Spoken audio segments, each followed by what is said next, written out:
हाँ and welcome to certification hub. आज के ट्यूटोरियल के अंदर हम वीएम वर्कस्टेशन को समझते हैं। इसके अंदर हम पहली चीज़ ये देखेंगे कि हम अपना इसका क्लोन कैसे बना सकते हैं किसी भी वर्चुअल मशीन का। दूसरी चीज़ हम ये देखेंगे कि हम स्नैपशॉट कैसे क्रिएट करते हैं। और तीसरी चीज़ हम रेड को अंडरस्टैंड करने की कोशिश करेंगे वीएम वर्कस्टेशन में।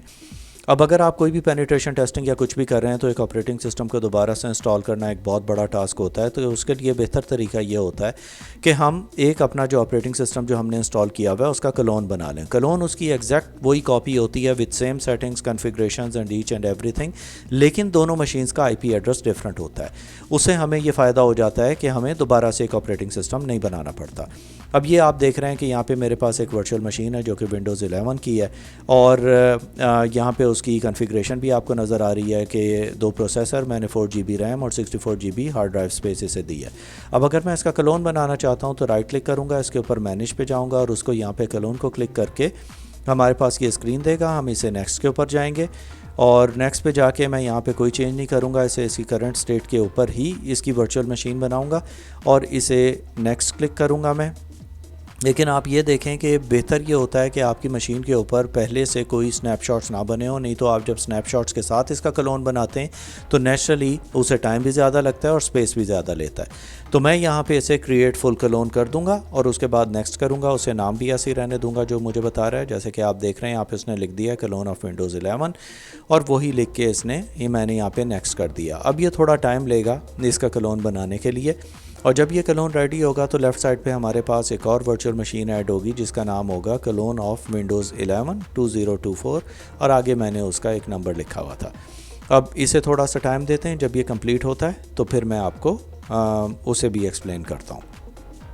अब आप देख रहे हैं कि यहाँ पे ये कंप्लीट हो गया। इसे क्लोज़ करें और यहाँ लेफ़्ट पे देखें ये नीचे इसने क्लोन ऑफ विंडोज़ 11 शो कर दिया। अब इसकी बिल्कुल कॉन्फ़िगरेशन और सारी सेटिंग वही होगी जो कि पहली मशीन की थी। जैसे कि आप यहाँ सेटिंग में देख सकते हैं कि यहाँ पे ये आपको दिखा रहा है कि मैंने कितनी रैम और इसके कितने प्रोसेसर वगैरह एलोकेट किए मैं।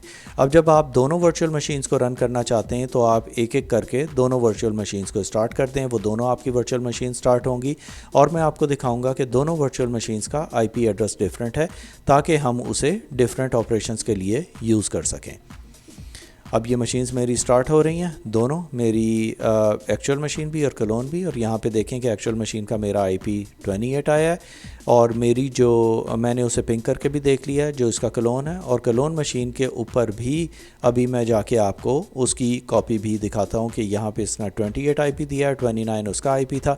उसे मैंने पिंग किया तो उसने मुझे यहाँ पे दिखा दिया। इसी तरह इसका IP एड्रेस 129 था, इसे मैंने पिंग किया 128 पे तो उसने उसे भी करके मुझे दिखा दिया। तो यानी दोनों ऑपरेटिंग सिस्टम एक दूसरे को देख सकते हैं।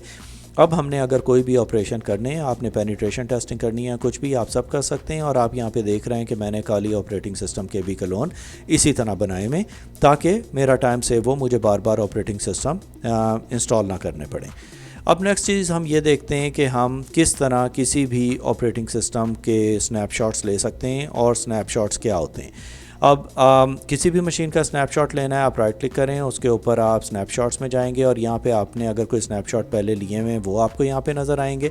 अगर आप एक फ़्रेश स्नैपशॉट लेना चाहते हैं तो आप स्नैपशॉट को क्लिक करेंगे। अब स्नैपशॉट क्या होता है? वो ये होता है कि उसी कंप्यूटर की उसी कॉन्फ़िगरेशन को उसी टाइम पे वो फ्रीज़ कर देता है। तो अगर हमने कोई ऑपरेटिंग सिस्टम में कोई चेंजेस करनी है, कोई एप्लीकेशन इंस्टॉल करनी है और आपको ख़तरा है कि उससे आपका ऑपरेटिंग सिस्टम अफेक्ट होगा तो बेस्ट तरीका ये होता है कि उसका स्नैपशॉट ले लिया जाए। अब उससे क्या होता है कि जब हम स्नैपशॉट ले लेते हैं और उसे जब हम रिवर्ट करते हैं तो वो उसी कंडीशन में आ जाता है जैसे कि वो पहले था। जैसे कि मैंने जब इंस्टॉल किया था, मैंने एक फ़्रेश का बनाया था ये सारे सॉफ्टवेयर इंस्टॉल करने से पहले। तो अगर मैं इसे रिवर्ट करूँगा तो मेरी उसी पोजीशन पे चला जाएगा जैसे उसकी एक फ़्रेश कॉपी थी।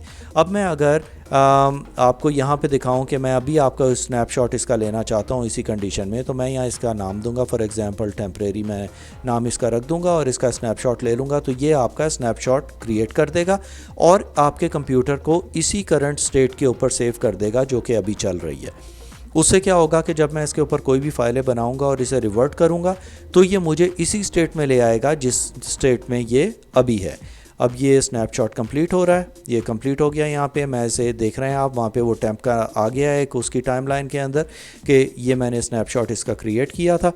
इसके बाद मैं इसे यहाँ पे क्लोज़ करूँगा और अपने डेस्कटॉप के ऊपर मैं दो फ़ोल्डर बनाऊंगा, एक मैं फ़ोल्डर बनाऊंगा और एक टेक्स्ट फाइल बनाऊंगा, जिससे ये पता लगेगा कि ये फ़ाइल मैंने चेंजेस की थी अपने ऑपरेटिंग सिस्टम के अंदर।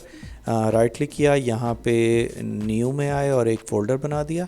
और इसी तरह मैं दोबारा से शो मोर ऑप्शंस में जाके यहाँ पे न्यू और यहाँ पे मैंने एक टेक्स्ट फाइल बना दी, तो ये टेक्स्ट फाइल आ गई मेरी और ये मेरी फ़ाइल यहाँ पे बन गई। अब आप देख रहे हैं कि मेरे डेस्कटॉप पे दो एडिशनल फाइल्स हैं, लेकिन अगर मैं अब इसे जाके रीस्टोर करूँगा अपने स्नैपशॉट पे, रिवर्ट टू स्नैपशॉट टेम्प जो लिखा हुआ आ रहा है, उसे अगर मैं क्लिक करूँगा तो ये मेरे कंप्यूटर को मेरे पुराने स्नैपशॉट के ऊपर रिवर्ट कर देगा। तो आप देख रहे हैं कि यहाँ पे डेस्कटॉप के ऊपर से वो चीज़ें गायब हो जाएंगी, जैसे कि आपको यहाँ पे नज़र आ रहा है कि वो दोनों फोल्डर और टेक्स्ट फाइल डिसअपीयर हो गई है, ताकि मैंने अगर जो भी ऑपरेशंस उसके ऊपर किए थे वो रिवर्ट हो गए और मैं अब कोई भी ऑपरेशन डायरेक्टली फ्रॉम स्क्रैच कर सकता हूँ। अब यहाँ पे भी आप देख लें कि स्नैपशॉट्स वो अपीयर हो रहे हैं। अगर आपने स्नैपशॉट्स को यहाँ पे से डिलीट करना है, कोई पुराने स्नैपशॉट यहाँ पे थे, उसे आप टैब पे क्लिक करें जैसे और डिलीट करें तो वो स्नैपशॉट वहाँ से निकल जाएगा और उसे क्लोज़ कर दें। जितने आप स्नैपशॉट्स बनाएंगे आपकी हार्ड ड्राइव में ये उतनी ज़्यादा जगह लेगी, क्योंकि एक उसका 100% कॉपी बनाती है ऑपरेटिंग सिस्टम की, ताकि in case of any error आप उस चीज़ को रिवर्ट कर सकें और उसकी ओरिजिनल स्टेट के ऊपर आ सकें। तो ये हमने दो चीज़ें कर ली। अब हम देखते हैं कि हम रेड किस तरह कॉन्फ़िगर करते हैं अपने कंप्यूटर के ऊपर। तो सबसे पहले आप क्या करेंगे कि आप अपना वर्कस्टेशन शट डाउन कर देंगे, फिर आप उसके ऊपर राइट क्लिक करें और सेटिंग्स के अंदर चले जाएं। अब यहाँ पे सेटिंग के अंदर जाके हम यहाँ पे ऐड को क्लिक करेंगे और यहाँ पे हम हार्ड ड्राइव ऐड करेंगे 1 GB की। मैं नॉर्मल सेटिंग के अंदर NVMe के ऊपर ही जाऊँगा और यहाँ पे मैं करूँगा यूज़ एन एग्जिस्टिंग डिस्क, या नॉर्मल आप create a new virtual disc करें और उसके बाद 1 GB की यहाँ पे पार्टीशन बनाएं और store a virtual disk as a single file. It's very important. वो करके नेक्स्ट करें। अब मैं यहाँ पे इसे पाथ भी दे सकता हूँ कि आप कहाँ पे ये वर्चुअल हार्ड ड्राइव बनाना चाह रहे हैं। अब यहाँ पे मैं सेव करूँगा और इसी तरह मैं 3 और बनाऊंगा, लेकिन मैंने अलग इसलिए सेव किया कि अगर आपको इस वर्चुअल हार्ड डिस्क को किसी और वर्चुअल मशीन के साथ भी अटैच करना है तो आप वो भी कर सकते हैं। अभी मैं वही प्रोसीजर यूज़ करते हुए मैं 3 हार्ड ड्राइव यहाँ पे इसकी बना लूँगा और वो बना के मैं अभी आपको थोड़ी देर में दिखाता हूँ कि ये मैंने 3 वर्चुअल हार्ड ड्राइव बना ली हैं। अब देखें यहाँ पे ये मैं 3 बना चुका हूँ। हार्ड ड्राइव 1, ये 2, 3 और 4 जो है 1 GB की अपीयर हो रही हैं।